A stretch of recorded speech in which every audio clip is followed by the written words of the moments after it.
The House Rules Committee is set to take up the bipartisan debt ceiling bill today. That means a vote on the bill could come as early as tomorrow, but a couple of Republican holdouts on the committee could complicate all of this as both sides scramble to whip up those votes. One of those is South Carolina Congressman Ralph Norman, who sits on the Rules Committee that is meeting today to determine whether the debt ceiling deal will make it to the House floor. And the congressman joins us now. Point blank, will you vote for the rule that gets it to the floor? And if not, why? Todd, let me just tell you, when we read the text of the bill that we presented back on August 26th to the Senate, it was a conservative bill. It wasn't all that we wanted as conservatives, but it got the trajectory of spending down. It had actual year-one cuts, and it had a limit on the debt ceiling. When we examined the details, it was anything but that. Now, the fight in January with Kevin McCarthy was that he would fight for conservatism. It was his words that said debt is the single biggest threat to America. Not only did he not fight, he surrendered the details of our bill. And so the only people that are happy with this bill, only factions that are happy, are China, which is buying up more of our debt, and the Biden administration, which we're now seeing is a corrupt administration that will spin this country into oblivion. We're not going to have it. Now, as far as the Rules Committee, we will look at it. We will see what amendments can be offered.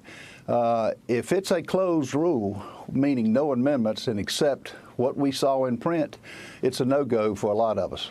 Yeah, I mean, aren't some of those people that McCarthy had to make deals with back in January, aren't they on the Rules Committee? What happens if they just keep, the Republicans and these holdouts just keep holding out? Well, it would never get out of committee if we voted down in committee. And we got Chip Roy, myself, and Thomas Massie as the new people on the committee. So it'll just sit there. But hopefully something can be worked out. This deal is not what we bargained for. And the fact that we even having to surrender everything, no, that was the deal we had was the minimum.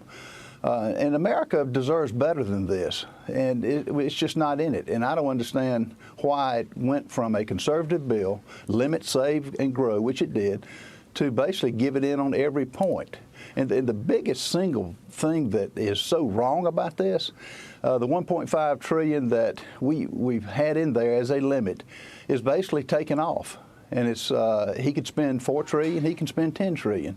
And he pushed it until after the elections, which is, again, it's unfathomable that this would happen. Well, let's look at the math here.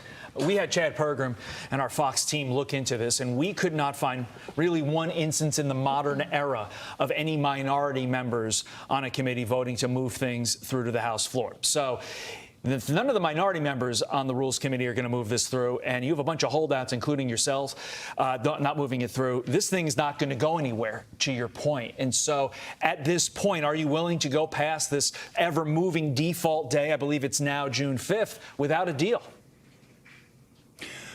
Well, you know, Janet Yellen moving the date around, I don't buy that. I mean, Janet Yellen has, you know, it was June 1 was the D-Day. Now it's June 5th. Tax revenues are coming in in June, and so I don't buy her date. I think we need to call her bluff, and there is a time that you walk away from negotiations, and this is one of them. They're not serious. Biden dithered for over 100 days, and no deal is better than a bad deal, and this is a bad deal for America, and it should not move forward. But we'll see how we're all coming back today, and we'll see if what concessions or if they can get back to some semblance of what the intentions of the bill was. That was the whole fight, whole thing with McCarthy. He was supposed to fight for conservatism. He surrendered, and we're not going to accept that. It sounds like you are not very happy with the Speaker of the House. If he gives you concessions, the question then becomes, will the Democrats on the other side vote for it? And that's what you all in D.C. have to work out over the course of the next couple days. Don't tune your televisions away yet. We're nowhere near done on the debt fight.